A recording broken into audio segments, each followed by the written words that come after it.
Welcome back to One on One, New York's longest running sports call-in show. We're joined by Adam Zagoria. Adam runs his own blog, Zag's blog. He's freelance at the New York Times, Forbes Sports, and NewJersey.com. First of all, thanks for joining us. How are you today, Adam? I'm doing great, fellas. I'm enjoying the 60-degree weather in New York City today. Yes, it is a nice day in New York City. The sun is out. And we're on the air in the evening on Saturday, of course. It's a pre-record, but let's start with the NBA draft. And the first thing that I want to hit on is Myles Powell. You broke this news of his signing. He goes to the Knicks. First question is, how surprised are you that he isn't drafted? And the obvious follow-up, how does he fit with the New York Knicks? Yeah, I mean, look, getting drafted is a great thing on draft night for a player and his family. But, I wrote a couple stories on NJ.com and elsewhere before that about, there's almost an advantage in some ways, if you're of not getting drafted, assuming you're not a lottery pick or a first round pick, because then you're a free agent and you can kind of pick your future destination. It's a little surprising. Myles and also Marcus Howard from Marquette, both first team All-Americans from the Big East. Neither one was drafted. I asked Jay Wright about it yesterday, the Villanova coach, on a Zoom call, and he made the point that, look, the NBA draft is about drafting on potential and upside, and they're, in love with really young guys and one and dones and guys who could make an impact later on. And they're not really necessarily drafting later on for, guys who can help the roster immediately. So that was kind of the case with Myles and Marcus Howard. And, they both end up with teams. As far as how he's going to fit in, look, he's got a connection to the CAA guys, and he trained with Obi Toppin for the last 6 months in South Jersey with Rick Brunson, who's a CAA guy, just like Leon Rose and Worldwide West. So I think it helps that, he's been working out against Obi and with Obi.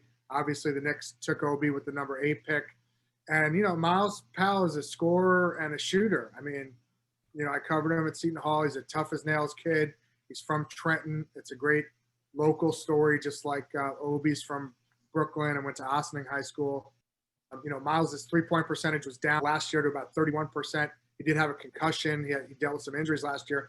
The year before that, 36% from deep and a sophomore. So, he was also facing a lot of double, triple teams last year. So, he'll have a chance, hopefully, with the Knicks. Adam, I wanted to ask you, we're talking about how NBA teams, I should say, are drafting towards potential, towards what you can do in the future. Myles Powell, obviously, is one of the older guys in the NBA draft, and he has a lot more college experience than most of the guys who are drafted. How ready do you think he is for the NBA game, particularly compared to some of these other guys who we saw go off the board on Wednesday night because of all the experience he had and, frankly, the huge numbers that he was able to put up at Seton Hall? Yeah, I mean, look, in terms of the draft, let's call it what it is. He's 23 years old. He's not a 18, 19-year-old, phenom, McDonald's All-American, one and done. He's 23. He's really only about, I'm 5'11", and I kind of look eye to eye with him when I'm talking to him. So maybe he's 6'1", they list him at 6'2". So, he's not 6'5", and he's not 19 years old. That said, just like with Obi's was the National Player of the Year. You know what you're getting. You're getting a guy who, is athletic, can score, is a little older, proved he could win and compete at the college level. And the same thing with Myles. He got his team to the NCAA tournament a couple of years. Seton Hall, let's not forget, I think would have been in the mix to make the Final Four last year of the NCAA tournament if there had been one. I mean, you talk to all the, the Jay Billises and the Fran Fraschillas of the world. They thought Seton Hall had a chance to make the Final Four. They had a very deep and balanced team. Besides for Myles, they had a great coach. And it's sad, I covered the team, and, it was sad for a lot of those guys that they didn't get to play in the tournament. And who knows, maybe they make a Final Four and his draft stock goes up at that point. So, like a lot of guys, he's going to get a chance in training camp to show what he's got. The Knicks I think only have 7 guys signed for next season. So it's a good situation where, they're going to need guys to space the floor and shoot it. And that's what he does. And he's going to have to make the most of his time in training camp. I mean, what's crazy about this year is normally these guys would have a summer league and, a fall training camp a couple months after the draft to get ready. These dudes were drafted on Wednesday and, training camp starts in 10 days, a week. And then the season starts in late December. So, he's got an opportunity. He's going to have to make the most of it. We're talking to Adam Zagoria, the college basketball insider for us. And I want to ask you about Obi Toppin, the number 8 pick, the Dayton product, goes to the New York Knicks. A lot of excitement about this pick. Some critics, of course, but there was some idea that the Knicks might have to trade up to go get Obi Toppin. He falls to number 8. Is this a victory for the Knicks? What's your thought on Obi Toppin playing in Madison Square Garden?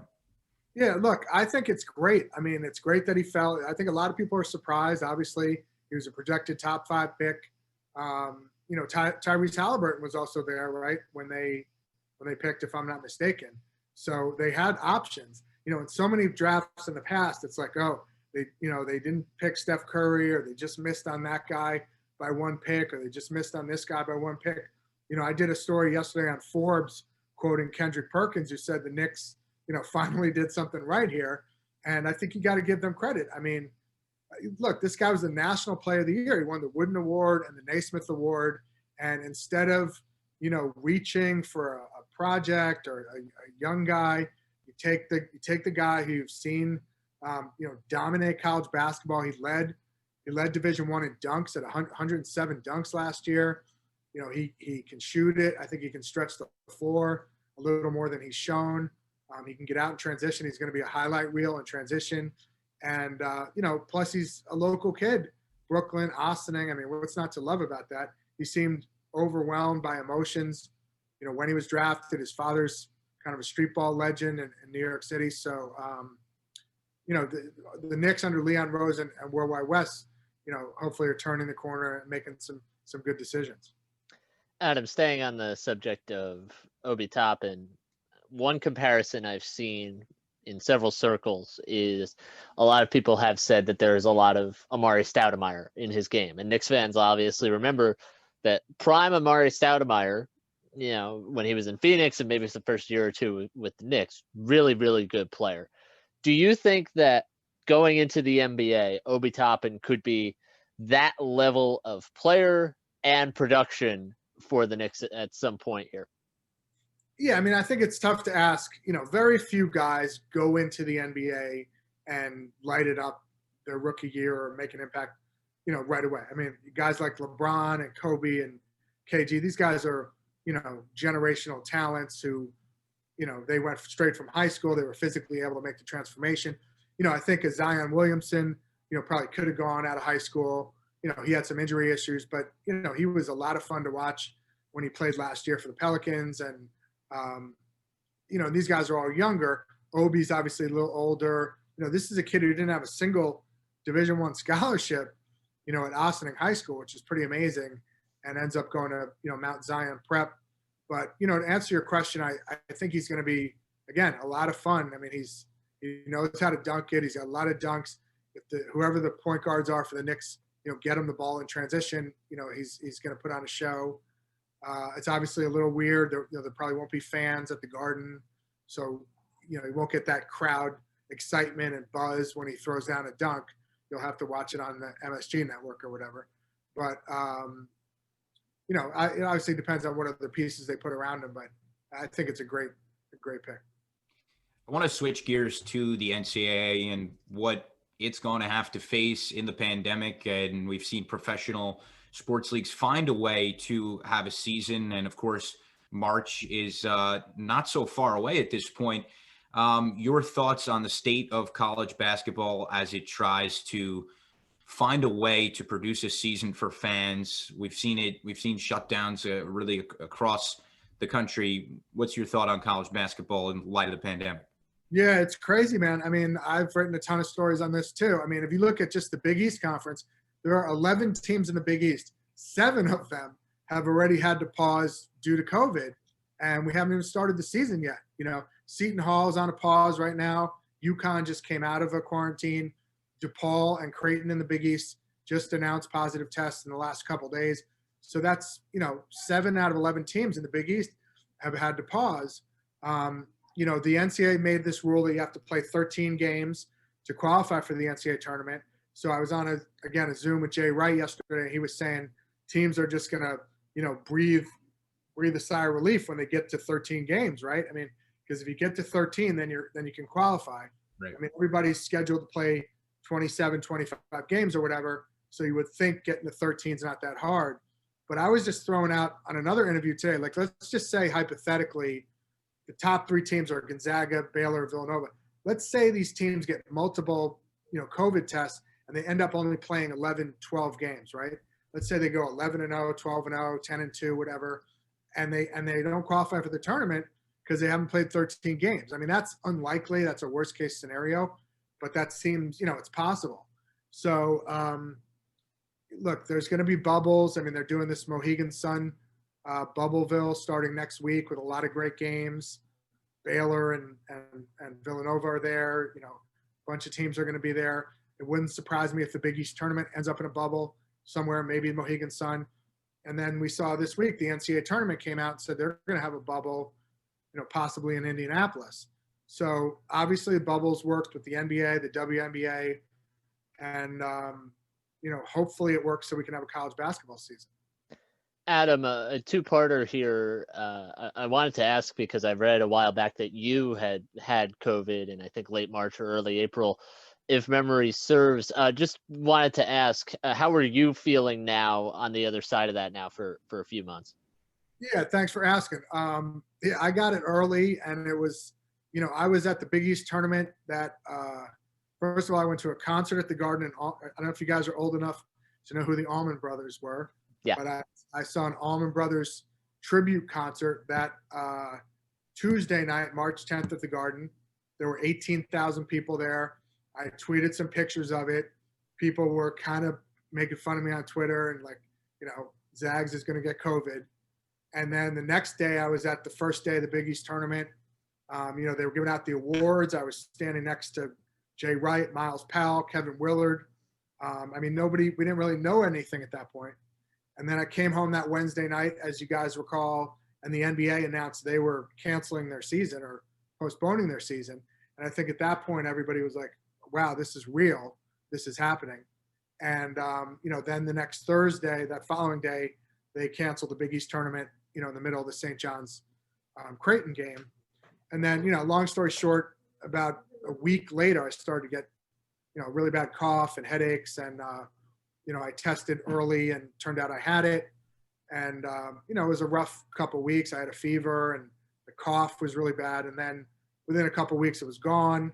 I had antibodies over the summer. So, I'm not, luckily I've sort of been through it already. I'm not really walking around like everyone else paranoid about getting it. I mean, hopefully I don't get it again, but it's a very serious situation, and depending, it affects people differently. And obviously it affects older people and people with pre-existing conditions seriously. So, everybody's got to mask up and social distance and all that.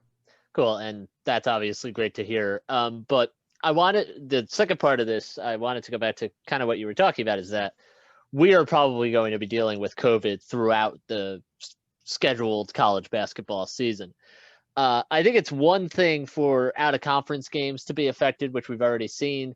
But as we get into January and these conference seasons begin, how concerned are you about what you had said before, that a really good team could have a bunch of games wiped out, whether it's their outbreak or somebody else's, and maybe they only get to play a handful of games? How big of a concern is that for you, for college basketball? What's your thought on that as we sit here? I think it's a big concern. I mean, look, I talk to coaches all the time. I'm on Zoom calls all the time. I asked John Calipari on a Zoom call a week ago, if you guys have a positive test, will you shut down for 14 days? He said yes. I talked to Rick Pitino the other day. He tweeted, and I talked to him on the phone. He's advocating for May Madness. I talked to him on the phone. He said, start the season in late March or April with league play. and then have May Madness with the NCAA tournament in May. So this is something all the coaches are talking about. It's obviously, like we said, 7 of 11, Big East teams have already been hit. The NCAA tournament is not going to happen in May. It's going to happen in March and April. They lost $375 million last year by not having a tournament. So everyone's saying you have to have one this year because, there's a lot of money at stake. But I just don't think we know how the season's all is gonna play out. I mean, Iona with Coach Pitino has already had to cancel 4 games to start their season. They were supposed to start November 25th at Fordham, which would have been the start of the Rick Pitino era at Iona. They're not going to start now until December 3rd. So that's 8 days later. They're still in a pause. And then the other thing, guys, is, the injury situation here. Like, Seton Hall is shut down now. Then they're going to, let's say they come out of their quarantine on the 25th, which I think is Wednesday. The guys haven't played or practiced in 2 weeks. Then they're going to go fly to Kentucky, play a game against Louisville, 27th, and then play Baylor, the number 2 team in the country, on the 29th, after their guys haven't practiced for 2 weeks. I mean, you're just kind of asking, I think, for injuries. And, Danny Hurley at UConn was saying he's got guys coming back from injury, and that pause interrupts their progress and can, contribute to re-injury. So I think there's going to be a lot of unforeseen consequences. Final question for you, Adam. You mentioned Rick Pitino and Iona. I just want to zoom in on that a little bit. Super curious topic for me. And I'd love to know your perspective on, besides COVID and how that might derail things, your thoughts on the Rick Pitino era in Iona. Of course, he was supposed to start here just down the road from me at the Rose Hill Gym, but that won't be happening. But in any case, Rick Pitino and Iona, your thoughts? Yeah, I mean, look, we could talk about Rick Pitino for days. I've known him and covered him for, a long time now. Look, the bottom line is the guy's a Hall of Fame coach. He took 3 teams to the Final Four, 3 schools. He's won championships at 2. He's the only coach to win an NCAA championship at 2 schools, Louisville and Kentucky. Obviously, he's had his, missteps and has been in the news for, a number of situations in recent years. He maintains his innocence. He hasn't been really directly tied to at least 2 of the 3, strikes on his record. And for Iona to be able to land him after losing a guy like Tim Cluess, who was a great coach in and of, his own career, that's great for Iona. Rick's a New York guy. He's from here. I know he's very happy to be back at Iona. He says it reminds him of Providence, where he started his career. It's a small school. He can familiarize himself with them. What's different there, obviously, is that the MAC is a 1-bid league, right? I mean, he was in the Big East and other major conferences where 4, 5, 6 teams go to the tournament every year. At Iona, just like with Tim Cluess, you pretty much have to win the MAC tournament to go to the NCAA tournament. So, this is his first year. It was also funny. He said they got 8 new guys this year, and they were able to get a lot of them because of COVID, because a lot of these kids couldn't visit campuses, right? So they committed on the name Pitino, and if they were able to visit and go to other schools, they might not have committed. So he kind of joked about that. But, I think it's great for Iona and great for the MAC, and it'll be interesting to see again with the 1-bid league how that works out. Adam Zagoria giving us college basketball insight. You can find him at Zag's blog, the New York Times, Forbes Sports, NewJersey.com. We thank you so much for joining us. Thanks, Adam. Thanks, Sure. Adam.